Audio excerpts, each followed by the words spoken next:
நான் இப்ப சொல்லப் போற எக்ஸாம்பிள் வந்து வேற ஒரு ஸ்டேட்டோட எக்ஸாம்பிள் தான். பட் நீங்க என்ன பண்றீங்கன்னா, இதே எக்ஸாம்பிள தமிழ்நாடு கூடயும் கம்பேர் பண்ணி பாருங்க. ஓகேவா? ஸ்டார்ட் பண்ணலாம். தமிழ்நாடு எப்படி ஒரு ஸ்டேட்டோ, நாகாலாந்து ஒரு ஸ்டேட். 1963ல அது ஒரு தனி ஸ்டேட்டா உருவாகுது. தமிழ்நாட்டையும் நாகாலாண்டையும் கம்பேர் பண்ணக்கூடாது. பட் ஒரு ரஃப் எக்ஸாம்பிளுக்காக சொல்றேன். ஓகேவா? 1963ல Nagaland became the state. which means என்ன அர்த்தம்? அந்த ஊர் மக்கள் தனக்கான government உருவாக்கிக்கலாம். Financial power, political power எல்லாம் அந்த ஊருக்கு கிடைச்சிச்சு. ஃபார் எக்ஸாம்பிள், நாகாலாந்து ஸ்டேட்டா மாறினதுக்கு அப்புறம் 1963க்கு அப்புறம் ஒரே டைம்ல ஒரே நாள்ல 2 பசங்க பிறக்கறாங்க வச்சுக்கலாம். 2 பாய்ஸ். ஒருத்தர் வந்து நாகாலாண்டோட கேபிட்டல் இருக்குல்ல, கோஹிமா, அந்த ஸ்டேட்டோட கேபிட்டல் இருக்கிற அங்க பிறக்கறாரு. இவர் இருக்காருல்ல, கேபிட்டல்ல இருந்து ஒரு 300 கிலோமீட்டர் தள்ளி இருக்கிற ஒரு ஊர், டுவான்சா, ரொம்ப தள்ளி இருக்கிற ஊர். பட் ஒரே ஸ்டேட் நாகாலாந்து. 2 பேருக்கு வயசாகுது. இவர் என்ன பண்றாரு? ஸ்கூலுக்கு போறாரு. இவர் ஸ்கூலுக்கு போறதுக்கு பயங்கரமான ரோடு இருக்கு, பக்கத்துல ஸ்கூல் இருக்கு. இவங்க ஊர் ஃபுல்லா என்ன இருக்கு? எலக்ட்ரிசிட்டி இருக்கு. என்ன reason? State capital place. But இந்த பையன் இருக்கான்ல, ரொம்ப தள்ளி போறதால என் ஊர்ல எதுவுமே கிடையாது. அவனை பொறுத்த வரைக்கும் 1963ல நாகாலாந்து ஸ்டேட் ஆனது ஒண்ணுதான், ஆகலனாலும் ஒண்ணுதான். அந்த நாகாலாந்து ஸ்டேட்டா மாறினதுக்கான எந்த ஒரு ப்ரூஃபும் அவங்க ஊர்ல பார்க்க முடியாது. No road, no school, no doctor, எதுவுமே கிடையாது. இப்ப சொல்லுங்க, இந்த 2 பாய்ஸ்ல எந்த பாய்க்கு ஆப்பர்ச்சுனிட்டி சூப்பரா இருக்கும்? இல்ல ஃபியூச்சர்ல எந்த யங்ஸ்டர் கிட்ட நல்ல ஜாப் இருக்கும்? இவன் தானே. இப்ப இதே பையன் இருக்கான்ல, இப்ப இவன் வந்து பெருசாகி 20 இயர்ஸ் 30 இயர்ஸ் ஆனதுக்கு அப்புறம் அவனுக்கு தெரியும்ல, நம்ம ஊர்ல எதுவுமே கிடையாதுன்னு தெரியுதுல்ல. அடுத்து இவன் என்ன பண்ணுவான்? என்ன கேட்பான்? எங்க ஊர் நாகாலாந்து இருக்குன்னு தான் பேரு, என்ன கிடையாது, எந்த விதமான டெவலப்மெண்ட்டும் ஸ்டேட் ஆனதுக்கு அப்புறம் வரல. என்ன ரீசன்? நாகாலாந்துல கேபிட்டலை விட்டு ரொம்ப தூரத்துல இருக்கும், தள்ளி ஈஸ்டர்ன் சைட்ல இருக்கும். ஸோ நான் பட்ட கஷ்டம் ஃபியூச்சர்ல என்னோட ஜென்ரேஷன் பண்ணக்கூடாது. ஸோ நாகாலாண்டை நான் வாழ்ந்த பகுதியை தனியா பிரிச்சு கொடுங்க, அதுக்கும் தனி அட்மினிஸ்ட்ரேஷன், தனி ஆட்டோனமி, பொலிட்டிக்கல் பவர் எல்லாமே உருவாக்கும். எங்களுக்குன்னு பவர் கொடுத்துட்டா எப்படி கேபிட்டல்ல ஒரு டெவலப்மெண்ட் இருந்துச்சோ அதே டெவலப்மெண்ட் நாங்கள் உருவாக்கும் அப்படின்னு கேட்கறது உரிமை கரெக்ட் தானே? இப்போ சொல்லுங்களேன், 2 பேரும் ஒரு எக்ஸாம் போட்டி போடுறது மெரிட்டா இருந்தாலும் அது மெரிட்டா இல்ல. சோ இதே சிச்சுவேஷன்ல எல்லா ஸ்டேட்டுக்குள்ளேயும் இந்த 2 டிஃபரெண்ட் லைஃப் பார்க்க முடியும்ல. இந்தியாவுக்கு வேணா தமிழ்நாடு ஒரு பெரிய ஸ்டேட்டா இருக்கலாம். பட் தமிழ்நாடுன்னு சொல்லும்போது மைண்ட்ல என்னென்ன டெவலப்மெண்ட் வருதோ இந்த எல்லா டெவலப்மெண்ட்டும் ரொம்ப தள்ளி இருக்கிற வில்லேஜ்ல கிடைக்கணும் அவசியம் கிடையாது. சரி, ஒரு ஸ்டேட் வந்து ஃபெடரலிசத்தை கேட்குது, அது ஓகே. பட் அந்த ஸ்டேட்டுக்குள்ளவே ஒரு வில்லேஜ் என்ன பண்ணுது? ஃபெடரலிசத்துக்குள்ள இன்னும் அது பவர் கேட்குது இல்ல, அடுத்த லெவல். ஓகே இல்ல. சோ இப்ப பார்த்த எக்ஸாம்பிள் இருக்குல்ல, இந்த இஷ்யூ எந்த ஸ்டேட்டோட இஷ்யூ? எல்லா ஸ்டேட்ல இருந்தாலும் இப்ப ரீசன்ட் கரண்ட் அஃபேர்ஸ்ல வந்தது நாகாலாந்து. கரெக்டா? டீடைலா பார்க்கலாம். சோ ஒன்ஸ் அகைன் இது நாகாலாந்துல ஈஸ்டர்ன் மார்ஜின்ல இருக்கிற இந்த இடத்துல இருக்கிற மக்கள் மான், லாங்லெங், ஷமதர், கிஃபயர், டுவன்சா, இந்த பேர்லாம் முக்கியம் இல்லைங்க. சொல்ல வர்றது, இங்க இருக்க எல்லா பகுதி மக்களும் இந்த டிஃபரன்ஸை பார்த்து கடுப்பா இருப்பாங்கல்ல. என்ன முடிவு வராங்க? அடுத்த எலெக்ஷன்ல நாங்க யாருமே ஓட்டு போட மாட்டோம்னு முடிவு வராங்க. அப்ப என்ன உருவாகுது? இந்த இடத்துல ஒரு பொலிட்டிக்கல் அன்ரெஸ்ட் உருவாகுதா, ஒரு கன்ஃபியூஷன் உருவாகுதா? அப்ப இந்த டிமாண்ட் வந்து சென்ட்ரல் கவர்மெண்ட் என்ன பண்ணும்? தடுப்பாக்கும்ல, பயமுறுத்தும்ல. ஏன்னா அவங்க வந்து சண்டை போடல, எக்ஸ்ட்ரீம்ஸ் எல்லாம் பண்ணல. மக்கள் தன்னோட பொலிட்டிக்கலா ஒரு டிமாண்ட் வைக்கிறாங்க. டெவலப்மெண்ட் இல்லாத நாங்க எதுக்கு ஓட்டு பண்ணணும்? டெவலப்மெண்ட் இல்லாத நாங்க எதுக்கு ஓட்டு பண்ணணும்? எங்களோட ஓட்டுக்கு வேல்யூவே கிடையாது. சோ எங்க பிரச்சனை தீர்ற வரைக்கும் நாங்க இந்த அடுத்த எலெக்ஷன்ல ஓட்டு போட மாட்டோம் அப்படின்ற இந்த டிமாண்ட் வந்து கவர்மெண்ட்டுக்கு பயங்கரமான அச்சத்தை உருவாக்குமா? என்ன ரீசன்? சரி, ஏதோ ஒரு ஸ்டேட்டுக்குள்ள ப்ராப்ளம் பிரச்சனை கிடையாது. இதோட பார்டர்ல யார் இருக்கா? மியான்மர், இன்னொரு கண்ட்ரி. இஷ்யூ புரியுதுல? இன்னொரு கண்ட்ரியோட பார்டர்ல இருக்கும்போது அந்த பார்டர்ல இருக்கிற நம்ம ஏரியா மக்களுக்கு நம்ம மேல ட்ரஸ்ட் வரலன்னா அந்த இடத்தையே அவங்க பிடிச்ச வாய்ப்பு இருக்குல்ல. அப்ப இதுக்கு வந்து இந்த பிரச்சனையை தள்ளிப்பட முடியாது, உடனடியாக சரி பண்ணணும். அவங்க என்ன கேட்கறாங்க? இந்த மக்கள், நாகாலாண்டோட ஈஸ்டர்ன் மக்கள், நாகாலாந்து இருக்கிறத செட் ஆகாது, தனி ஸ்டேட். பட் இந்த கவர்மெண்ட் இல்ல, எந்த கவர்மெண்ட் வந்தாலும் நிறைய ஸ்டேட்டை பிரிக்கிற முடியல கிடையாது. பட் ஒண்ணு முடிவு பண்ணிட்டாங்க, நீங்க ஸ்டேட்டுக்குள்ள அதிகாரத்தை கேக்குறீங்களா, பிரிச்சு கொடுத்துறேன். ஏன்னா அது யாருக்கு பிரச்சனை கிடையாது? சென்ட்ரல் கவர்மெண்ட் பிரச்சனை கிடையாது. அதுக்கு இதான் ஸ்டேட் வச்சுக்கலாம். இந்த ஸ்டேட்ல இருக்க கவர்மெண்ட் தான் ஃபுல் பவர். கரெக்டா? இப்போ இங்க இருக்கிற மக்கள் பவர் கேட்கறாங்கன்னா சரி ஓகே, நான் பிரிச்சு கொடுத்துறேன். யார் கொடுத்துருவா? சென்ட்ரல் கவர்மெண்ட் கொடுத்துரும். ஏன்னா அது ஸ்டேட்டுக்குள்ள இருக்கிற பவர் தான் பிரிச்சு கேட்குது. அது அப்ப யாருக்கு லாஸ்? அந்த கவர்மெண்ட் தான் லாஸ், அந்த ஸ்டேட் கவர்மெண்ட் தான் லாஸ். கரெக்டா? நல்லா யோசிங்களேன். ஒரு ஸ்டேட் கவர்மெண்ட் அக்செப்ட் பண்ணுமா? பண்ணாது இல்ல. ஏன்னா அவங்களோட பொலிட்டிக்கல் பவர் என்ன ஆகுது? சுருங்குது இல்ல, பகுதி குறையுது இல்ல, அட்மினிஸ்ட்ரேஷன் பவர். ஸோ மோஸ்ட்லி ஒத்துக்க மாட்டாங்க. பட் இங்க different. But Nagaland different, extremism கிடையாது. அந்த ஸ்டேட்டோட சிஎம்ஏ இந்த பிரச்சனையில பார்ட்டிசிபேட் பண்றாரு. கொடுத்துடலாம். தனி ஸ்டேட்டா போகாம அந்த பகுதிக்கு அந்த மக்களை அட்மினிஸ்ட்ரேட் பண்ற மாதிரி ஒரு ஆட்டோனமி உருவாக்கிடலாம். ஸ்டேட்டுக்குள்ள ஆட்டோனமி. அதான் ஃபர்ஸ்ட் சொன்னேன், சென்ட்ரல் கிட்ட இருந்து பவர் வாங்குற ஃபெடரலிசம், நம்ம கிட்ட இருந்து ஸ்டேட்டுக்குள்ள இன்னொரு குட்டி பகுதி இன்னொரு ஃபெடரலிஸ்ட் வாங்குறது, ஃபெடரலிஸ்ட் பவர் ஷேர் பண்ணிக்கிறது. இது அடுத்த லெவல்ல. எஸ், அப்ப ஸ்டேட்டுக்குள்ள இன்னொரு குட்டி பவர் உருவாக்குறதுல சென்ட்ரல் கவர்மெண்ட் தயாரா இருக்குன்ற ஃபர்ஸ்ட் பாயிண்ட் நான் வச்சு புரிஞ்சுச்சுல. அப்ப இதுக்கு ஒரு பேர் வைங்களேன். ஸ்டேட்டுக்குள்ள இருக்கிற ஒரு பகுதி ஸ்டேட்டு கிட்ட இருந்து பவர் வாங்கிக்குது, பவரை பிரிச்சு கேக்குது. அதுக்கு பேர் என்ன? டெவல்யூஷன். எதை பிரிச்சு கேக்குது? டெவல்யூஷன் ஆட்டோனமி, தனியா செயல்படுறதுக்கான ஒரு பவர், டெவல்யூஷன் ஆட்டோனமி. அப்ப இந்த பகுதிக்கு சென்ட்ரல் கவர்மெண்ட் டெவல்யூஷன் ஆட்டோனமி கொடுத்தாங்கன்னா பவர் பிரிச்சு கொடுத்தாச்சு அர்த்தம். அவங்களுக்கு தேவையான ஸ்கூல், ஹாஸ்பிட்டல் எல்லாமே படிக்கலாம், அவங்களே கட்டிக்கலாம். இந்த அக்ரிமெண்ட் தான் நியூஸ்ல பார்த்திருப்பீங்க. February 5 இங்க வாழ்ந்துட்டு இருக்கிற மக்களுக்கு அந்த 2 எக்ஸாம்பிள் பார்த்தோம்ல. இன்னொரு பையன், அவன் ஜெனரேஷன்ஸ்க்கு முழுக்க இதுக்கப்புறம் ஹாப்பினஸ். என்ன reason? Central government plus state government, CM plus இந்த பகுதி மக்கள். ஒரு ஸ்டேட்டோட நாகாலாண்டோட ஈஸ்டர்ன் மக்கள், ஈஸ்டர்ன் நாகாலாந்து பீப்புள்ஸ் ஆர்கனைசேஷன். இந்த ஆர்கனைசேஷன் தான் சொன்னாங்க, டிமாண்ட் பண்ணாங்க, எங்களுக்கு ஆட்டோனமி தராத வரைக்கும் நாங்க எலெக்ஷன் நிக்க மாட்டோம், ஓட்டு போட மாட்டோம். இந்த 3 பேரும் சேர்ந்து, லாஜிக் புரியுதா? கம்பேர் பண்ண முடியுதா? இதே இஷ்யூ தான் மணிப்பூர்லயும். ஒரு ஸ்டேட் அந்த ஸ்டேட்டுக்குள்ள இருக்கிற ஏதோ ஒரு குரூப், அதாவது ஒரு பகுதியில் இருக்க மக்களுக்கு அதிகாரம் கிடைக்க மாட்டேங்குது. என்ன கேட்பாங்க? பிரிஞ்சு வந்துடுறோம். அதான் கேட்பாங்க. அதுக்கு யார் ஃபர்ஸ்ட் அக்செப்ட் பண்ணிக்கணும்? அந்த ஸ்டேட் கவர்மெண்ட் ரெடி ஆகும். சரி, ஓகே, அவங்க டெவலப் ஆகல, பிரிச்சு கொடுத்துடலாம், ஆட்டோனமியா இருக்கலாம்னு முன் வரணும்ல. இங்க வர முடியாது. மணிப்பூர்ல ரீசன் கேட்கிற மக்களும் கவர்மெண்ட் இருக்கிற மக்களும் ஆப்போசிட் வேற ஒரு ட்ரைப்ஸ், வேற ஒரு குரூப்ஸ் ஒத்துக்க மாட்டாங்களே. பட் இங்க அப்படி கிடையாது. இங்க ஸ்டேட் கவர்மெண்ட் ரெடியா இருக்கிறதுனால இல்ல ஈஸியா டெவலப்ஷன் ஆஃப் பவரை கொடுத்தாச்சு. லாஜிக் புரியுதுல? மணிப்பூர்லயும் ஒரு பகுதியை பிரிச்சு பவர் தர முடியும் சென்ட்ரல் கவர்மெண்ட்ல. ரெண்டு ப்ராப்ளம் அங்க எக்ஸ்ட்ரீமிசம் இருக்கு. தனியா கொடுத்துட்டா எக்ஸ்ட்ரீமிசம் அந்த ஊர்ல இன்னும் அதிகமாயிடும். ரெண்டாவது, தனியா கொடுக்கறதுக்கு யாரோட பேசணும்? அந்த ஸ்டேட்டுக்குள்ள பேசணும், ஸ்டேட் சிஎம் கிட்ட பேசணும். என்ன ஆகும்? லாங் ஆகும்ல. ஏன்னா ஸ்டேட் கவர்மெண்ட்டுக்கு அதை பவர் பிரிச்சு தரதுக்கு பிடிக்கல. எங்க? மணிப்பூர். டிஃபரன்ஸ் புரியுதுல? நாகாலாந்துல ஏன் ஒர்க் அவுட் ஆகும், ஏன் ஒர்க் அவுட் ஆகாது? பேஸ்ட் ஆன் கவர்மெண்ட் தான். ரெண்டு ஆப்போசிட் குரூப்பா இருக்காங்கன்னா ஒர்க் அவுட் ஆகும். ஸோ ஒன்ஸ் அகைன் February 5 என்னாச்சு? சென்ட்ரல் கவர்மெண்ட், ஸ்டேட் கவர்மெண்ட், அந்த ஈஸ்டர்ன் நாகாலாந்து ஆர்கனைசேஷன் 3 பேரும் சேர்ந்து ஒரு அக்ரிமெண்ட்டுக்கு ரெடி ஆயிட்டாங்க. ஃப்ரான்டியர் நாகாலாந்து, அதாவது பார்டர்ல இருக்கிற நாகாலாந்து டெரிட்டரி, பார்டர்ல இருக்கிற நாகாலாந்து டெரிட்டரியில நாகாலாந்து பகுதியை அத்தாரிட்டி ஒன்று உருவாக்கியாச்சு. FNT. ஸோ பார்டர்ல இருக்கிற நாகாலாந்து டெரிட்டரியோட அத்தாரிட்டி. இந்த அத்தாரிட்டி தான் அந்த பார்டர் ஏரியா பார்த்துக்க போகுது. ஃபுல் பவர் கொடுத்தாச்சு. ஃபினான்ஷியல் பவர், பொலிட்டிக்கல் பவர், என்ன வேணா பண்ணிக்கலாம். இதுக்கப்புறம் eastern Nagaland own development, own budget, அவங்க ஊருக்கு என்ன தேவையோ அவங்களோட ப்ரையாரிட்டிஸை முடிவு பண்ணிக்க முடியும். ஆக்சுவலா இந்த இஷ்யூ இருக்குல்லங்க, எல்லா ஸ்டேட்டுக்குமே தெரியணும்ல. தமிழ்நாடு சொல்லும் போது என்னென்ன ஐடியாஸ்லாம் வருதோ அந்த எல்லா ஐடியாஸும் தமிழ்நாடு முறுக்க இருக்கிற எல்லா இடத்துக்கும் போகுதா. முக்கியமா யாரும் இதை ஃபீல் பண்ணணும்? நாகாலாந்து இருக்கிற ஸ்டேட்ஸ் கண்டிப்பா ஃபீல் பண்ணணும். என்ன ரீசன்? ஆல்ரெடி ஹில்லி பீப்புள், அவங்க மலையில வாடுற மக்கள். பிரிட்டிஷ் காலத்துல இருந்து உங்களுக்கு தெரியும்ல, பிரிட்டிஷ் இந்தியாவை ப்ராப்பரா மேனேஜ் பண்ணலாம் வரல. எந்த இடம்லாம் கம்ஃபர்டபுளோ அந்த இடத்த மேனேஜ் பண்ணாங்க. மலையில போயிட்டுலாம் மேனேஜ் பண்ண முடியாது. அப்போ எந்த இடம்லாம் அட்மினிஸ்ட்ரேஷன் பண்ண ரொம்ப கஷ்டமா இருக்கோ அந்த பகுதி என்ன பண்ணிட்டாங்க? விட்டாங்க. These are excluded area. நம்ம சொல்லுவோம்ல, நான் ஒரு பார்டர் போடுறேன், இந்த பார்டருக்குள்ள தான் பிரிட்டிஷ் அட்மினிஸ்ட்ரேஷன். இந்த பார்டருக்கு வெளியே இருக்கிறவங்களாம் பிரிட்டிஷ் கண்ட்ரோல் வர மாட்டாங்க. ஏன்னா அதை மேனேஜ் பண்றது கஷ்டம். அப்படி எக்ஸ்க்ளூட் பண்ண ஏரியா தான் நாகாலாந்து. ஸோ இந்தியாவில் நம்ம இந்தியான்னு சொல்லும் போது நடக்கிற எல்லா டெவலப்மெண்ட்டும், பிரிட்டிஷ் டைம்ல வந்த எல்லா டெவலப்மெண்ட்டும், ரோடு போட்டாங்கல்ல, ஸ்கூல் கட்டினாங்கல்ல, எந்த டெவலப்மெண்ட்டையும் பார்க்க முடியாது. என்ன ரீசன்னா அந்த area Nagaland comes in the excluded area policy. அப்போ எல்லா ஸ்டேட்ஸும் டெவலப் ஆகிட்டே இருக்கும். 1947 அப்புறம் இது டெவலப் ஆகல, நாங்களாம் டெவலப் ஆகல. அவனோட மெயின் இஷ்யூ என்ன? ரெண்டு இந்தியா இருக்கு. எல்லா இன்ஃப்ராவும் இருக்கிற இந்தியா, எதுவுமே இல்லாத இந்தியா. நார்த் ஈஸ்ட்டுக்கு வாங்க, நாகாலாண்டை பாருங்க, மவுண்டனை பாருங்க, எதுவுமே கிடையாது. அப்போ எங்களுக்கு நாங்களே இன்ஃப்ரா உருவாக்கணும். ஸோ நாகாலாண்டை தனி ஸ்டேட் 1960. அப்போ டெவலப்மெண்ட்டே வராதுன்னு சொல்லி உருவான ஸ்டேட். என்ன பண்ணிக்கணும்? கவனமா இருக்கணும்ல, எல்லா பகுதிக்கும் பவர் பண்ண பார்க்கணும்ல. அதை மிஸ் பண்ணிருக்காங்க. அதோட இஷ்யூ தான் கன்வெர்ட் ஆகி அந்த பகுதியை ரூல் பண்றது தனி ஆட்டோனமி ஆர்கனைசேஷன். ஓகேவா? ஸோ நாகாலாண்டுன்றது ஒரு ட்ரைபல் ஸ்டேட்ஸ் தான். லாஜிக் புரியுதா? என்ன பாயிண்ட் சொல்றேன்னா, ஒரு ஸ்டேட்ல இருக்கும்போது இல்ல ஒன்னா இருப்போம் அப்படிலாம் கிடையாது. ஜியோகிராஃபி தான் முடிவு பண்ணும். Nagaland is complete tribal state, ஃபுல்லா ட்ரைபல்ஸ் தான். பட் என்ன ஆகுது? வெஸ்டர்ன் சைடுல இருக்க ட்ரைபல்ஸால பாலிடிக்ஸை ஹோல்ட் பண்ண முடியுது. They dominate the politics. Most of the பாலிடிக்ஸ்ல கவர்மெண்ட்ல வெஸ்டர்ன்ல இருக்கிற பகுதியில் இருக்கிற ட்ரைபல்ஸ் இருக்கிறதுனால முக்காவாசி டெவலப்மெண்ட் யாருக்கு போகும்? அவங்களுக்கு தான் போகும். இப்போ தனக்கு தான் டெவலப்மெண்ட் யோசிக்கிறது எல்லாருமே கரெக்ட் தானே, ஒரே இனம்லாம் யோசிக்க மாட்டாங்க. ஸோ ஜியோகிராஃபி தான் அதுக்கான பாலிடிக்ஸும் முடிவு பண்ணும். ஓகேல? அப்போ பொலிட்டிக்கலா தனிமைப்படுத்தப்படுறாங்க யாரு? Eastern Nagaland. So political alienation, economical marginalisation. So 2010 முடிவு பண்ணாங்க. அப்ப இருந்து ஆரம்பிச்சது. எங்களோட விதியை, எங்களோட ஃபியூச்சரை எதுக்கு வேற ஒரு பிளேஸ் கோகிமா ஏன் முடிவு பண்ணணும்? வெஸ்டர்ன்ல இருக்கிற கேபிட்டல் ஏன் முடிவு பண்ணணும்? ஸோ எப்படி ஆந்திர பிரதேஷ்ல இருந்து தெலுங்கானா தனி ஸ்டேட்டா டிமாண்ட் பண்ணிச்சோ, அதை இன்ஸ்பிரேஷன் மாதிரி நாகாலாந்துல தனியா வரதுக்கு இன்னொரு ஸ்டேட் கேட்டாங்க. But central government is not ready for separate state. என்ன பண்ணலாம்? அந்த ஃபெடரலிசம் பவரை பிரிச்சு கொடுக்கலாம். Decentralise federalism. சென்ட்ரலைஸ் இருந்த பவரை பிரிச்சு ஸ்டேட்டு கொடுத்தோம். ஸ்டேட்டோட பவர் கொஞ்சம் பிரிச்சு பஞ்சாயத்து கொடுத்தோம். அதே மாதிரி ஒரு ஸ்டேட்டோட ஒரு பகுதி தரலாம். நான் அகைன் சொல்றேன், ரொம்ப நான் சிம்பிளா சொல்லிட்டேன். அவங்க கேட்டவங்களாம் கொடுக்கல. பல வருஷம் டிமாண்ட் இது. சென்ட்ரல் கவர்மெண்ட் நிறைய மேனேஜ் பண்ணுச்சு. அதாவது உங்களோட மெயின் எய்ம் என்ன? டெவலப்மெண்ட் உருவாகலாம் தானே. சரி, ஓகே, நான் உங்களுக்கு ஒரு 500 கோடி டெவலப்மெண்ட் ஃபண்ட் கொடுக்குறேன். அந்த ஃபுல் டெவலப்மெண்ட் காசும் ஈஸ்டர்ன் நாகாலாந்து தான். ஓகேவா? பட் மக்கள் rejected this offer. We don't need money, we need autonomy. காசு இருந்தா ரோடு போட்டுக்கலாம், ஸ்கூல் கட்டிக்கலாம். பட் எங்களுக்கு அது தேவையில்லை. We need political dignity. எங்களோட முடிவை நாங்கள் எடுக்கணும். இப்போ என்ன ஆச்சு? ஸ்டேட்டுக்கு கொடுத்த பவர்ஸ் இருக்கும்ல, லிஸ்ட் ஆஃப் பவர்ஸ். இந்த பவர்ஸ்ல ஒரு 46 லிஸ்ட் ஆஃப் பவர்ஸ் லிஸ்ட் படிப்போம்ல, சென்ட்ரல் லிஸ்ட், ஸ்டேட் லிஸ்ட் படிப்போம்ல. இந்த ஸ்டேட் லிஸ்ட்ல இருக்கிற பவர்ஸ்ல ஒரு 46 லிஸ்ட் ஆஃப் பவர்ஸை ட்ரான்ஸ்ஃபர் பண்ணியாச்சு. லேண்ட் என்ன பண்ணலாம், அக்ரிகல்ச்சர் என்ன பண்ணலாம், என்ன மாதிரி இன்ஃப்ராஸ்ட்ரக்சர் உருவாக்கலாம், ரூரல் டெவலப்மெண்ட் எல்லாமே உங்களுக்கு ஆல்ரெடி ஆர்டிகல் 37 கிளாஸ் 1 ஆர்டிகல் இருக்கு. தெரியல உங்களுக்கு? ரிவிஷன் பண்றது. நாகாலாந்து நியூஸ்ல வரதுனால அதை கேட்பாங்க. சென்ட்ரல் கவர்மெண்ட் ஒரு லா போட்டுச்சுன்னா எல்லா ஸ்டேட்டுக்கு ஈஸி அப்ளை ஆகாது. நாகாலாண்டுன்றது ட்ரைபல் கல்ச்சர். அப்ப நான் போடுற ஒரு பாலிசி அவங்களுக்கு செட் ஆகாது. ஆர்டிகல் 371 கிளாஸ் ஏ, 37 கிடையாது, 371 கிளாஸ் ஏ என்ன சொல்லுது? நாகாலாண்டோட எல்லா கஸ்டம்ஸையும் ரெஸ்பெக்ட் பண்ணுது, பாதுகாக்குது. உங்க ரிலீஜியஸ் பிராக்டிஸை எந்த சட்டமும் டிஸ்டர்ப் பண்ணாது. உங்களோட பவரை யாரும் எடுக்க மாட்டாங்க. பட் என்ன பண்றாங்க? நாகாலாண்டோட பவரை கொஞ்சம் பிரிச்சு இன்னொரு பகுதி தராங்களே, அப்படி கொடுத்தாலும் இந்த ஆர்டிகல் வேலைட் ஆகாது. ஓகேல?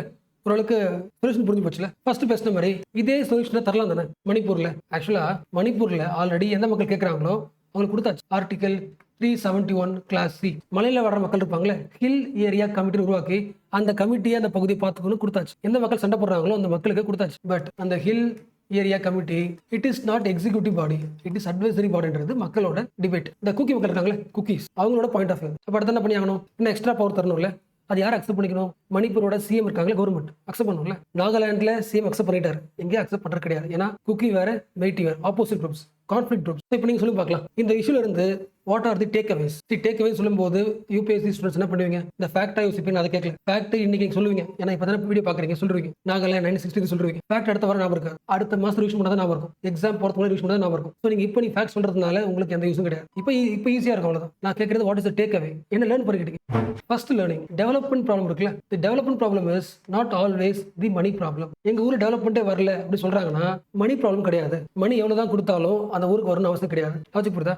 ஒரு பகுதி மட்டும் அண்டர் டெவலப்மெண்ட்டாக இருக்குன்னா அதுக்கு மெயின் ரீசன் வந்து it is not an economic problem, governance ஃபெயிலியராக இருக்கும். Development problem is linked with governance failure, not always linked with money problem. So most of the development problem இந்த காலத்தில் நீட்ஸ் ஆட்டோனமி. இதான் trend word. அடுத்தது, federalism is not only with centre versus state. சென்டருக்கும் ஸ்டேட்டுக்கு இருக்கும், ஸ்டேட்டுக்குள்ள இருக்கிற குரூப்ஸ்குள்ள இருக்கும், இந்த குரூப்ஸ்குள்ள ட்ரைபல்ஸ்குள்ள இருக்கும். So the federalism is becoming multi layered federalism. கரெக்டா? அந்த மல்டி லேயர்டு ஃபெடரலிசத்தோட ஒரு சொல்யூஷன் தான் டெவல்யூஷன் ஆட்டோனமி. அந்த ஃப்ரான்டியர் உருவாக்கணும்னு ஒரு அத்தாரிட்டி, அதோட ரிசல்ட். அடுத்து, இந்தியாவோட இன்டர்னல் செக்யூரிட்டியை எப்படி ஸ்ட்ராங் பண்றது? இந்த ஸ்கீம் போட ஒர்க் அவுட் ஆகாது, எவ்வளவு மிலிட்டரி ஆனாலும் செட் ஆகாது. செக்யூரிட்டியை ஸ்ட்ராங் பார்க்கணும்னா ஃபர்ஸ்ட் பார்டர்ல இருக்கிற நம்ம ஸ்டேட்ஸ் இருக்காங்களே மக்கள், நம்ம மக்களுக்கு நம்மளோட கவர்னன்ஸ் மேல ட்ரஸ்ட் வரணும். இந்த security is linked with governance trust. So பார்டர்ல இருக்கிற ஈஸ்டர்ன் நாகாலாந்து மக்களுக்கு கவர்மெண்ட் நம்ம இந்தியாவோட பாலிசி மேல ட்ரஸ்ட் கிடையாது. அதர் இஷ்யூ தான் இதெல்லாமே. ட்ரஸ்ட் குறையிற இடத்துல பொலிட்டிக்கல் இன்ட்ரெஸ்ட் உருவாகும். இதான லேர்னிங். What is solution? மக்கள் கேட்கறாங்கன்னா நோன்னு சொல்ல முடியாது, அட் தி சேம் டைம் தனியாக பிரித்து ஸ்டேட் தர முடியாது. What is the middle path? So government உருவாக்குற யூஸ் பண்ற middle path is autonomy. Logic புரியுதா? These are the learnings from this article. Multi layered federalism, governance deficit. The solution is autonomy, the balanced வே.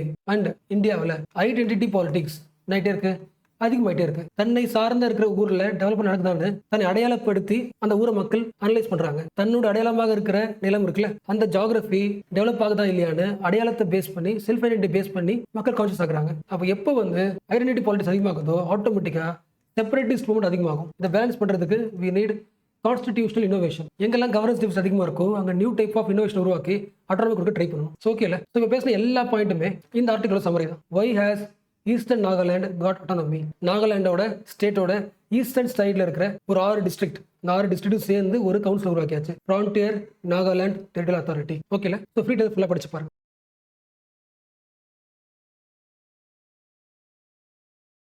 எல்லா கண்ட்ரிலையும் அவங்க ஊர்ல இருக்கிற வில்லேஜஸை இல்லைன்னா வில்லேஜோட எக்கானமியை change பண்ண ஒரு முக்கியமான கண்டுபிடிப்புனா நம்ம எதை சொல்லலாம்? எலக்ட்ரிசிட்டி சொல்லலாமா? ஒரு வில்லேஜுக்குள்ள எலக்ட்ரிசிட்டி வராதுக்கு முன்னாடி வரைக்கும் ஒரு வில்லேஜ் எக்கானமி வேற, எலக்ட்ரிசிட்டி வந்துருச்சுன்னா ஹியூமன் எம்பவர்மெண்ட், எக்கானமி, சொசைட்டி எல்லாம் மாறுதுல, கம்ப்ளீட் டிரான்ஸ்ஃபார்மேஷன். ஸோ இதுக்கப்புறம் உலகத்துல எந்த ஊர்ல எந்த வில்லேஜா இருந்தாலும் எலக்ட்ரிசிட்டி இஸ் பேசிக் நெசசிட்டில. என்ன ரீசன்? எல்லா டைமென்ஷன்லயும் வில்லேஜ் மாறுது. அதே அளவுக்கான அடுத்த கண்டுபிடிப்பு என்னது? Artificial intelligence. வில்லேஜோட எக்கானமியை, வில்லேஜோட சோஷியல் எம்பவர்மெண்ட் எல்லாத்தையும் மாற்ற போகுது. பட் எலக்ட்ரிசிட்டி எல்லாம் என்ன தப்பணும்? ஃபர்ஸ்ட் அர்பனுக்கு வந்துச்சு, இன்ன வரைக்கும் ஒவ்வொரு வில்லேஜை தேடி தேடி ஒரு 100 வருஷம் ஆக போகுது, இன்னும் கடைசி வில்லேஜ் வரைக்கும் ரீச் ஆகல. அப்ப எலக்ட்ரிசிட்டியே இன்னும் ரீச் ஆகிறது கஷ்டப்பட்டு இருக்கும்போது வில்லேஜுக்குள்ள ஏஐ அவ்வளவு சீக்கிரம் உள்ள போயிடுமா? போகாதுல. இன்ஃபேக்ட் சொல்லணும்னா வில்லேஜ்ல கூட தேவையில்லை. ஏஐயோட ஹெட் குவார்டர் இது யூரோப்னு வச்சுக்கலாம், இல்ல யூஎஸ்ஏ வச்சுக்கலாம், விச் மீன்ஸ் டெவலப்டு கண்ட்ரிஸ். அப்ப டெவலப்டு கண்ட்ரீஸ்ல இருந்து டெவலப்பிங் கண்ட்ரீஸ், புவர் கண்ட்ரீஸ் எல்லா நாட்டுக்கும் ஈக்குவலா போகுமா?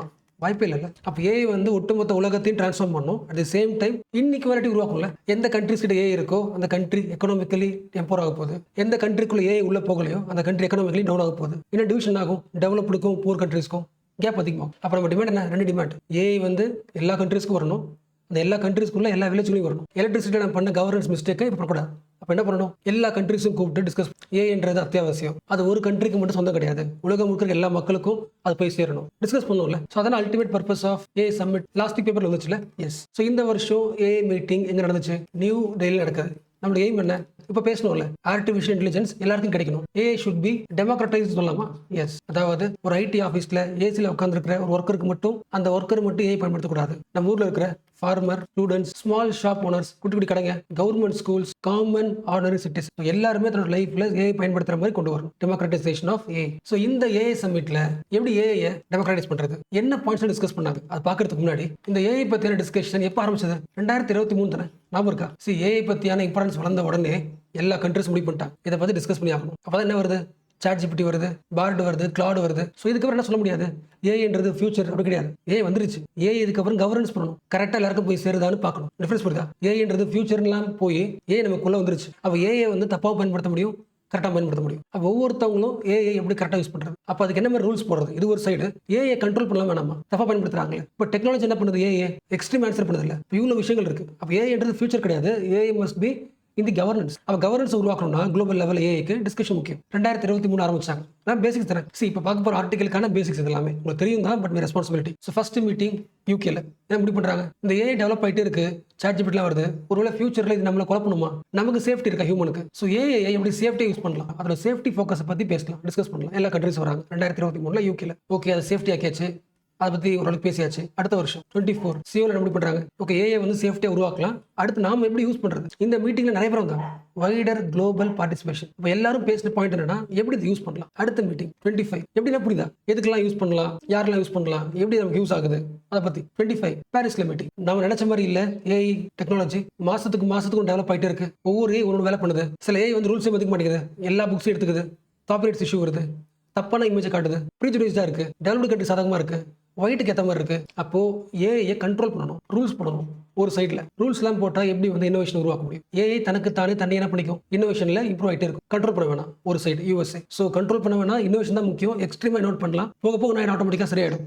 ஒரு சைடு இல்லை, ப்ரீஜுடைஸ்டாக இருக்கு, சேஃப்டி கம்மியாக இருக்கு, தப்பான ஆன்சர் பண்ணுது, ரூல்ஸ் இன்னும் இப்படி போயிட்டு இருக்குல்ல. எஸ் 2026 இந்த ரூல்ஸ் போடுறது எப்படி யூஸ் பண்ணுறதுல அப்புறம் முதல்ல எங்கள் எல்லா ஊருக்கும் இது வரணும், டெமோக்ராட்டைஸ் பண்ணலாம். இந்த ஒரு கியூவில் இருக்கிற லாஸ்ட் பர்சனுக்கும் ஏஐ போய் சேரணும், அதுக்கு என்ன பண்ணலாம் அதை பற்றி பேசணும். 2026 நியூ டெல்லி சமிட்ல பேசினது அவ்வளோதானே. அப்போ லாஸ்ட் ஒரு 3 to 4 இயர்ஸா ஏஐ பற்றி பேசுகிறாங்களே தவிர என்ன கிடையாது, இன்னும் ஒரு ஆர்கனைசேஷன் உருவாக்கல. யூஎன் மாதிரி ஒரு பீஸுக்கு ஒரு அமைப்பு இருக்கு, அந்த மாதிரி ஏஐக்கான அமைப்பு இல்லை, உருவாக்கல. ஸோ இது வரைக்கும் we are still in discussion mode. So இந்த டிஸ்கஷனை ஹோஸ்ட் பண்ணது யாரு, இந்தியா. ஸோ இந்தியா முன் வச்ச ஒரு 3 முக்கியமான பேசிக் பாயிண்ட் நம்ம ஆல்ரெடி பார்த்துட்டோம். Again revision. AI must reach maximum people. பண்ணி புரிஞ்சா, இப்போதைக்கு யூஎஸ்ல மட்டும் தான் இருக்கு, எல்லா கண்ட்ரீஸ்க்கும் வரல. அதே மாதிரி யூஸ் பண்றதுலாம் யாரு, ரிச் பீப்புள். அதை விட AI is mostly favouring the English language. வேற எந்த லாங்குவேஜ்லையும் ஏஐ யூஸ் பண்ண முடியல. So AI must reach maximum people. Maximum பீப்புள்னா மேக்ஸிமம் பீப்புள்ஸ் லாங்குவேஜ், பீப்புள்ஸ் கண்ட்ரின்னு அர்த்தம். அதுலேயும் குறிப்பா செகண்ட் பாயிண்ட், இந்த மேக்ஸிமம் எங்க இருக்கணும், குளோபல் சவுத்துக்கு வரணும். அதாவது நீங்க ஒரு லார்ஜ் லாங்குவேஜ் மாடல் உருவாக்குறீங்களா, சாட் ஜிபிடி உருவாக்குறீங்களா, இந்த சாட் ஜிபிடி ட்ரெயின் பண்ணும்போது லோக்கல் லாங்குவேஜும் ட்ரெயின் பண்ணணும், குளோபல் சவுத் பெர்ஸ்பெக்டிவ்ல ட்ரெயின் பண்ணணும். Most of the Indian languages, African languages are under represented in this large language model. And மூணாவது ஆஸ் யூஷுவல் கடைசி சமிட்ல பேசினது, சேஃப்டி வந்து குறைஞ்சிட்டே இருக்கு, அதை இம்ப்ரூவ் பண்ணணும். அதாவது ஏஐ மக்கள் நம்பணும். எலக்ட்ரிசிட்டியால நம்ம லைஃப் மாறும் நம்பினாங்க, ட்ரஸ்ட் வந்துச்சு. அதே ட்ரஸ்ட் இது மேல வந்தால் தான் யூஸ் பண்ணுவாங்க. இல்ல இது பணக்காரங்களுக்கு மட்டும்தான் இது அப்படின்னு யோசிச்சாங்கன்னா எல்லா மக்களும் யூஸ் பண்ண மாட்டாங்க. அப்போ ஒவ்வொரு மக்களும் யூஸ் பண்ணலன்னா எக்கனாமி இம்ப்ரூவ் ஆகாது, நம்ம கண்ட்ரிக்கு தான் அது growth coming. So we have to promote AI in healthcare, education, even agriculture. And இதே விஷயத்திலே நாங்கள் பார்க்கலாங்க. See, நம்ம ஊர்ல யாருங்க பவர்ஃபுல்? See, இப்போ வரைக்குமே யார்கிட்ட லேண்ட் இருக்கோ they are powerful. Land is the symbol of power. And companies, factories are the symbol of power. Futureல AI is the symbol of power மாறும். So இந்த நியூ டெல்லியோட சம்மிட்டோட முக்கியமான டிக்ளரேஷன் என்ன? இந்த AI ப்ராடக்ட்டை ஒரு சில கம்பெனிஸ் மட்டுமே மேனேஜ் பண்றது, ஓன் பண்றதை அக்செப்ட் பண்ண மாட்டோம். எப்படி எலக்ட்ரிசிட்டி எல்லாருக்கும் சொந்தமோ, எல்லாரும் உற்பத்தி பண்றாங்களோ, அதே மாதிரி ஏஐ எல்லாரும் பயன்படுத்தணும், உற்பத்தி பண்ணணும், ப்ரொடக்ஷன் பண்ற இடத்துல இருக்கணும், ட்ரேட் பண்ற இடத்துல இருக்கணும். லாஜிக் புரிஞ்சுல? So what is core point? எப்படி ஒரு காலத்துல ட்ரேடிங்கை மோனோபோலி பண்ணீங்களோ, அதே மாதிரி ஏஐ பிசினஸை மோனோபோலி பண்ணலாம். அப்ப எல்லா கண்ட்ரிஸ் சேர்ந்து கோஆபரேஷன் உருவாக்கலாம். அதுக்கு ஒரு best example Pax Silica initiative. யாரோட initiative? US initiative. So group of countries என்ன பண்ணலாம், கோஆபரேட்டிவ் ஒர்க் பண்ணலாம். இந்த எலக்ட்ரானிக்ஸ்க்கு தேவைப்படுற முக்கியமான பொருள் எலக்ட்ரானிக்ஸ் மேனுஃபேக்சரிங். இது வந்து ஒரு கண்ட்ரி மட்டும் ப்ரொடியூஸ் பண்றது இல்லாம எல்லாருக்கும் யூஸ் ஆகுற மாதிரி ஒரு இனிஷியேட்டிவ் ஆரம்பிக்கலாம். Pax Silica initiative. சரி, அடுத்த முக்கிய பாயிண்ட், இந்தியாவில் இல்லை குளோபல் சவுத் கண்ட்ரீஸ்க்குள்ள ஏஐ வரணும்னு சொல்றது, இல்லை ஏஐ இன்வெஸ்ட் பண்ண சொல்றதுலாம் ஓகே தான். பட் ஏஐன்றது நாட் ஜஸ்ட் ஒரு வாட்ஸ்அப் ஆப் மாதிரி கிடையாது, ஒரு குட்டி சர்வர் மட்டும் பத்தாது. நம்ம இந்தியா முழுக்க ஏஐ பயன்படுத்தணும்னா என்ன தேவை? எல்லா டேட்டாஸும் ஸ்டோர் பண்றதுக்கு டேட்டா சென்டர் தேவைப்படும், அந்த அளவுக்கு ஜிபியூஸ் தேவைப்படும், இன்டர்நெட் அவசியமா இருக்கும். ஸோ இன்டர்நெட் கேபிள் எவ்வளோ இருக்கணும், இதுக்கான ரிசர்ச் லேப் நிறைய இருக்குல்ல. அப்போ ஏஐ நாம் பயன்படுத்தணும், ஒரு இண்டிவிஜுவல் பயன்படுத்தணும்னா அதுக்கு பின்னாடி நிறைய இன்ஃப்ராஸ்ட்ரக்சர் இருக்கு. அந்த எந்த இன்ஃப்ராஸ்ட்ரக்சருமே இந்தியா டெவலப் பண்ணல. அது புரியுதா? இப்பதான் இந்தியா ரோடு போடுது, போர்ட்டு போடுது, இதெல்லாம் உருவாக்கிட்டு இருக்கு. பட் இந்தியாவுக்கு அடுத்து உடனடியாக தேவை என்னது? Technological level infrastructure. பெரிய அமௌண்ட் ஆஃப் ஜிபியூ மேனேஜ் பண்ற அளவுக்கு, பெரிய ஸ்டோரேஜ் வந்து ப்ராசஸ் பண்ற அளவுக்கு டெக்னாலஜி தேவை. இப்போ கவர்மெண்ட் என்ன பண்ண முடியாது, அவ்வளோ காசு போட்டுலாம் வர முடியாது. ஒரே ஆப்ஷன், இன்வெஸ்ட் பண்ண கூப்பிடலாம். இந்தியாவில் இருக்க பெரிய கம்பெனிஸ் நீங்க என்ன பண்ணுங்க, இன்வெஸ்ட் பண்ணுங்க. இதில் ஃபாரின் கம்பெனிஸ் உள்ள வாங்க, கூகுள் உள்ள வாங்க, யாராவது கூட வேண்டியதான். என்ன ரீசன்? உங்களுக்கு அது ப்ராஃபிட் தான். இந்தியாவில் டேட்டா சென்டர் வச்சுன்னா ஒரு ப்ராஃபிட் தான். பட் எங்க ஊர்ல இருக்க எல்லா மக்களும் ஏஐ பயன்படுத்துவாங்க, அது விட இந்தியன் எக்கனாமி க்ரோ ஆகும். அதனால என்ன பண்ணுங்க, இன்வெஸ்ட் பண்ணுங்க. ஸோ கவர்மெண்டோட கால நிறைய கம்பெனிஸ் அக்செப்ட் பண்ணிருக்கல. ஃபர்ஸ்ட் ரிலையன்ஸ் 10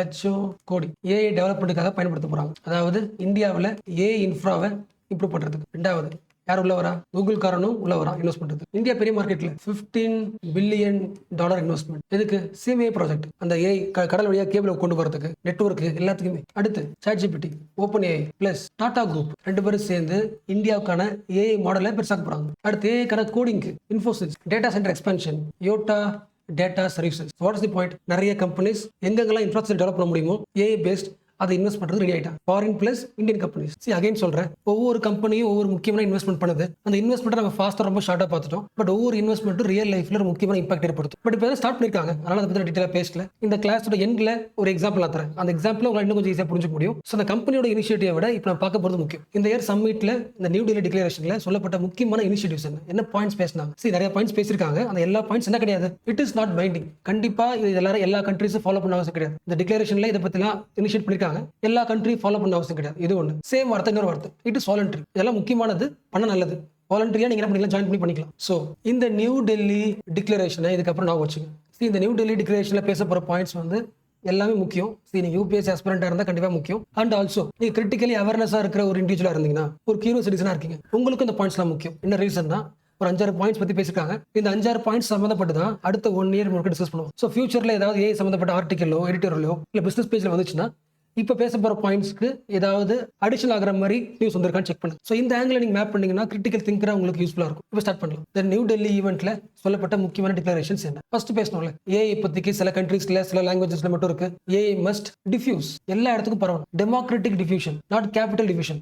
பணம் இருக்கிற இடத்துல கிடையாது, எல்லா ஊருக்கும். Many countries, many language, many communities, which means AI should become, it should not be a private platform, it should be common platform. ரெண்டாவது இனிஷியேட்டிவ், ஒருவேளை டிஃப்யூஸ் ஆயிடுச்சு, எல்லா கண்ட்ரீஸும் பயன்படுத்துறாங்க. அடுத்த பாயிண்ட், இப்போ கென்யா கண்ட்ரி அவங்க ஊர்ல இருக்கிற ஒரு கிராப்ல இருக்கிற டிசீஸை சரி பண்றதுக்கு ஏஐ பயன்படுத்துறாங்க. அந்த நோய் என்ன விதமான நோய் கண்டுபிடிக்கிறதுக்கு யூஸ் பண்றாங்க வச்சுக்கலாம். இந்தியா டிவில அந்த ஸ்கேனிங் பண்ணுவாங்களே, அதை ஸ்கிரீன் பண்றதுக்கு அனலைஸ் பண்றதுக்கு யூஸ் பண்றாங்க. பிரேசில்ல ஃப்ளட் வருதுன்னா அந்த ஃப்ளட்டை மேனேஜ் பண்றதுக்கு ஏஐ பயன்படுத்துறாங்க. ஒவ்வொருத்தவங்க தனக்கு ஏற்ற மாதிரி ஏஐ பயன்படுத்துறாங்களே, ஒவ்வொருத்தவங்க பயன்படுத்தினதை எல்லாத்தையுமே மற்ற கண்ட்ரீஸ் என்ன பண்ணிக்கலாம், யூஸ் பண்ணிக்கலாம். லாஜிக் புரியுதா? நீ ஏஐ டிசீஸ் பயன்படுத்துறியா, அது வழியா உங்களுக்கு ரிசல்ட் கிடைச்சிருக்குமா, இல்ல இம்பாக்ட் ஆயிருக்குமா, டிவில ஒரு இம்பாக்ட் ஏற்பட்டிருக்குமா, ஃப்ளட் மேனேஜ்மெண்ட்ல ஒரு இம்பாக்ட் ஏற்பட்டிருக்குமா, எல்லா இம்பாக்டும் எல்லாரும் பயன்படுத்திக்கலாம். ஸோ குளோபல் லெவல்ல ஏஐ இம்பாக்ட் காமன்ஸ் இப்போ பேசினர்ல அதோட கீவேர்டு. குளோபல் லெவல்ல எல்லாரும் ஏஐ பயன்படுத்தின இம்பாக்டை பயன்படுத்திக்கலாம். மூணாவது, ஏஐ காமன்ஸா யூஸ் பண்ற விஷயம் கிடையாது, ட்ரஸ்ட் பண்ணுவோம்ல. ஒரு ஏஐ பயன்படுத்த போறோம்னா அது மாதிரி ட்ரஸ்ட் வரும்ல. ட்ரஸ்ட்டை உருவாக்குறதுக்கான முக்கியமான டூல்ஸ் எல்லாத்தையுமே கொண்டு வரணும். Tools, benchmarks, best practices. Logic பொறுத்துல இந்த ஏஐ பயன்படுத்தினா நீங்க ட்ரஸ்டா இருக்கலாம். ஏன்னா இதுக்கு ஒரு ஸ்டாண்டர்ட் இருக்கு. ஏன்னா இந்த ஏஐ இந்த பெஸ்ட் ப்ராக்டிசஸ் பயன்படுத்துது. ஸோ ஏஐ டெவலப் ஆக அதோட பேராமீட்டர் பெஞ்ச் மார்க்கும் நம்ம இம்ப்ரூவ் பண்ணணும். லாஜிக் புரியுதா? நம்ம ஊர்ல பிரைமரி ஹெல்த் சென்டர்ல ஏஐ பயன்படுத்துறோம், அட்வைஸ் கேட்கறோம். அது கொடுக்குற அட்வைஸ் தப்பா இருந்துச்சுன்னா, என்னோட கம்யூனிட்டியை அது ப்ரிஜுடிஸா பேசுச்சுன்னா, என்னோட பிரைவேட் டேட்டா லீக் பண்ணிடுச்சுன்னா, அப்போ ஏஐ டிஃப்யூஸ் பண்ண போறீங்க. பட் அதை ட்ரஸ்ட் பண்ணணும்னா இதை பார்த்தோம்ல, இந்த மாதிரி தப்பெல்லாம் பண்ணக்கூடாது. ஸோ அதுக்கான பெஞ்ச் மார்க்கை ஸ்ட்ராங் பண்ணணும். ஏஐ டெவலப் ஆக அதோட பெஞ்ச் மார்க்கையும் ஸ்ட்ராங் ஆகிட்டே வரணும். மூணாவது point, what is first point? AI diffuse பண்ணணும். டெமோக்ராட்டிக் டிஃப்யூஷன் ஒவ்வொரு விஷயத்தையும், அந்த ஏஐ கொடுக்குற இம்பாக்ட், ஒவ்வொரு ஃபீல்டு இம்பாக்டையும் காமனாக மாற்றணும். அந்த இம்பாக்ட் எப்படி இருக்கணும், கரெக்டாக இருக்கணும். அப்போ அதுக்கான பெஞ்ச் மார்க்ஸ் உருவாக்கணும். மூணாவது, trusted AI commons, international network for AI for science institutions. So global லெவலில் இருக்கிற சயின்ஸ் இன்ஸ்டிடியூஷன் இருக்குல்ல, medicines, climate research, technological research, இதுல இன்டர்நேஷனல் லெவலில் கொலாபரேஷனா ஏஐ பயன்படுத்தி இம்ப்ரூவ் பண்ணணும். லாஸ்ட் முக்கியமானது, ஏஐ மக்களை எம்பவர் பண்ணணும். எந்த மக்களை வீக்கர் செக்ஷனோ அவங்களை எம்பவர் பண்ணணும். AI for social empowerment platform AI இருக்கணும். ஃபார் எக்ஸாம்பிள், இது உங்க ஊரோட data, full list of data. ஒரு காமன் மேனால ஒரு 1000 குடும்பத்தோட ஒவ்வொரு ஆளை பத்தியும் டீட்டெயிலாக படிக்க டைம் ஆகும். இந்த டேட்டாவை ஏஐ கொடுத்தா டக்குன்னு என்ன பண்ண மார்க் பண்ணி, உங்க ஊர்ல ஒரு 4 டிசபிலிட்டி இருக்காங்க, அந்த 4 டிசபிலிட்டிக்கு எல்லா வெல்ஃபேர் போய் செக் பண்ணுங்க. இந்த 4 பேர் தான் அவங்க. So AI tool is used to socially empowering. ஆட்சிபுரத்தில் ஏஐ வருவதன் வழியாக பப்ளிக் வெல்ஃபேர் அதிகமாக்க முடியும். எந்த மக்களை கவனிக்கலையோ, எந்த மக்களால் கவர்மெண்ட் ஆஃபீஸ் வர முடியாதோ, அந்த வீட்டு மக்களுக்கு கவர்மெண்ட் போக முடியும். அடுத்து முக்கியமான, ஏஐக்கு டெக்னாலஜி இம்ப்ரூவ் நிறைய பண்றோம், ஓகே. பட் எப்படி இருந்தாலும் அந்த ஏஐ அந்த ஆஃபீஸ்ல யாராவது ஒருத்தவங்க பயன்படுத்தும். அப்போ ஏஐ எக்கானமியை டெவலப் பண்ணணும்னா அந்த ஏஐக்கான ஸ்கில்ல ட்ரைனிங் கொடுக்கணும். அடுத்த initiative, AI workforce deployment playbook. ஏஐக்கான ஸ்கில்டு லேபரை உருவாக்குறதுக்கான ஒரு ஒர்க் புக் மாதிரி இந்த ட்ரைனிங்லாம் தரணும். லாஸ்ட் பாயிண்ட், ஏஐ யூஸ் பண்றது ரொம்ப காஸ்ட்லியாக இருக்கக்கூடாது. மோஸ்ட் ரெசிலியன்ட் எஃபிஷியன்ட் ஏஐ இருக்கணும். கம்மி எலக்ட்ரிசிட்டி பயன்படுத்துற மாதிரி இருக்கணும், சீப்பா இருக்கணும். இதை லாஸ்ட் இனிஷியேட்டிவ். ஓகேல. ஸோ இதுக்கப்புறம் ஃபியூச்சர்ல ஏஐ சம்மந்தப்பட்ட நியூஸ் வருது, இனிஷியேட்டிவ் வருதுன்னா இந்த விஷயஸ் எல்லாம் பாருங்க. டெமோக்ராட்டிக் டிவிஷனுக்கு ஏதாவது இனிஷியேட்டிவ் வந்திருக்கா, ட்ரஸ்டட் டூல்ஸ்க்கு ஏதாவது வந்திருக்கா, கேப்பபிலிட்டியா ஸ்டாண்டர்ட் இம்ப்ரூவ் ஆயிருக்கா, எம்பவர்மெண்ட்டுக்கு எப்படி பயன்படுது, எஃபிஷியன்டா எப்படி மாறுது, ஏஐக்கான ஒர்க் ஃபோர்ஸை என்ன மாதிரி ஸ்கீம்ஸ்ல உருவாக்குறாங்க, இதெல்லாம் எடுத்து வச்சுக்கிட்டா உங்களால ஏஐ பத்தின ஃபியூச்சரை ஒரு கிரிட்டிக்கல் திங்கரா நீங்க பாயிண்ட்ஸ் தர முடியும். ஸோ இதை வந்து ட்ராக் பண்ணிட்டே வாங்க. ஸோ இது வரைக்கும் பேசுனது எல்லாமே இன்னைக்கு centre page article. What are the key takeaways from AI summit? சரி, நம்ம நிறைய பார்க்கல, ஓகேவா? லாஸ்ட் வீக்ல வந்து ஒரு 4 ஆர்டிகல் வந்திருக்கு. பட் ஓரளவுக்கு ஷார்ட்டா சம்மரைஸ் பண்ணிட்டு ஏஐ சமிட் நடந்திருக்கு, அதில் பேசின முக்கியமான இஷ்யூஸ் என்ன, நாம எந்த பாயிண்ட்ஸை பேப்பர்ல தேடணும், எந்த பாயிண்ட்ஸை முன் வைக்கணுன்றதை ஓரளவுக்கு சம்மரைஸ் பண்ணியாச்சு. அடுத்த கிளாஸ்ல இன்னும் கொஞ்சம் டீட்டெயிலாக பார்க்கலாம், ஓகேவா?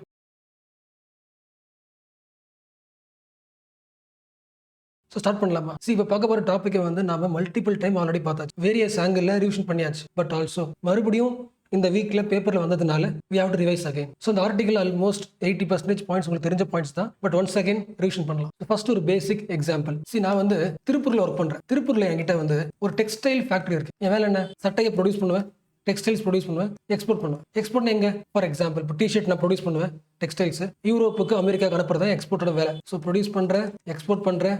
எங்க? இந்தியாவில இருந்து யூரோப் அனுப்புறேன், யூஎஸ்ஏ அனுப்புறேன். என்னோட எல்லா டெக்ஸ்டைல்ஸ் இருக்குல்ல, டிஷர்ட்ஸ் இருக்குல்ல, அதெல்லாம் ஒன்னா சேர்த்து ஒரு பேக்கெட் பண்ணி எப்படி அமெரிக்காவுக்கு போகும்? நம்ம ஊர்ல இருந்து டைரக்டா யூரோப்புக்கு போகுமா? No chance. எல்லாருக்கும் தெரிஞ்சது தான், most of the goods rights எல்லா பொருளும் எடுத்துட்டு போறது கடல் தான், ஷிப்பு தான். உன்னோட ஒரு பொருளுக்காக, உன்னோட ஒரு பேக்கெட்டுக்காக டைரக்டா ஒரு கப்பல் வந்து இந்தியாவில இருந்து யூரோப்புக்கு டைரக்டா போகாது. லாஜிக் புரியுதா? இது இந்தியான்னு வச்சுக்கலாம். இந்தியாவில இருந்து அமெரிக்காவுக்கு போக வேண்டிய பேக்கெட்ஸ் எல்லாரும் கொடுப்பாங்களா? நிறைய இருக்குமா? எல்லாத்தையும் கலெக்ட் பண்ணிக்கிட்டு இந்த கப்பல் என்ன பண்ணும்?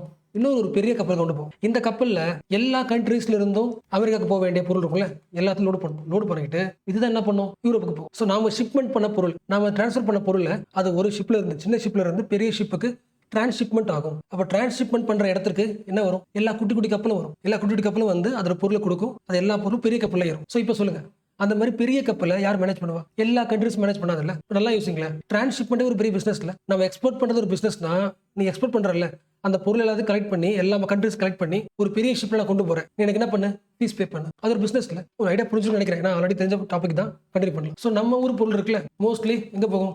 தூத்துக்குடிக்கு போகலாம். தூத்துக்குடியில ஒரு கப்பல் ஏறும். எங்க போகாது? யூரோப்புக்கு போகாது.